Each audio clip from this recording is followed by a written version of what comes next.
বাংলাদেশ ইসরায়েলকে রাষ্ট্র হিসেবে স্বীকৃতি দেয় না।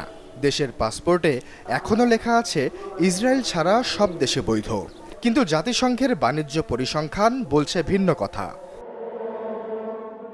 এবার নগদে পাচ্ছেন হেলিকপ্টার অফার, তাই কেনাকাটার পেমেন্ট নগদে করুন আর বুঝে নিন ২০০০ টাকারও বেশি ক্যাশব্যাক সহ হেলিকপ্টার রাইড। পেমেন্ট শুরু করুন আজই। জাতিসংঘের বাণিজ্য পরিসংখ্যান ডেটাবেস ইউএন কমট্রেডের সর্বশেষ তথ্য অনুযায়ী ২০২৪ সালে ইসরায়েল বাংলাদেশ থেকে পণ্য আমদানি করেছে ৫,৫৫,০০,০০০ মার্কিন ডলারের বাংলাদেশি মুদ্রায়, যা প্রায় ৬০০ কোটি টাকার বেশি। তবে সরাসরি নয়, খানিকটা পথ ঘুরে ইসরায়েলে যায় দেশের পণ্য। একাধিক গবেষণা প্রতিবেদন বলছে, তৃতীয় দেশের মাধ্যমে ঢাকা থেকে পণ্য আমদানি করে ইসরায়েল। মূলত তুরস্ক, সংযুক্ত আরব আমিরাত বা ইউরোপীয় দেশগুলোর বন্দর হয়ে এই পণ্য যায় তেল আবিবে।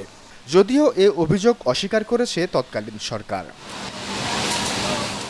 দেশ থেকে ইসরায়েলে যাওয়া মূল পণ্যটি হল পোশাক। বাংলাদেশের রপ্তানির প্রায় ৮১% আসে তৈরি পোশাক খাত থেকে। ২০২৪ সালে মোট রপ্তানি ছিল ৩৮.৪৮ বিলিয়ন মার্কিন ডলার। এদিকে ২০২৫ সালের এপ্রিলে পাসপোর্টে ইসরায়েল ছাড়া শব্দটি আবারও যুক্ত করে অন্তর্বর্তী সরকার। এই সিদ্ধান্ত ছিল স্পষ্ট বার্তা, বাংলাদেশ ইসরায়েলকে স্বীকৃতি দেওয়ার পথে নেই।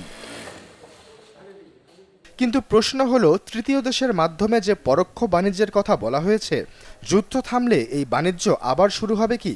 এ ব্যাপারে নবগঠিত সরকার কি ব্যবস্থা নেয়, সেটা নিয়ে চলতেই পারে জল্পনা। আশ্বাস চৌধুরী, চ্যানেল 24।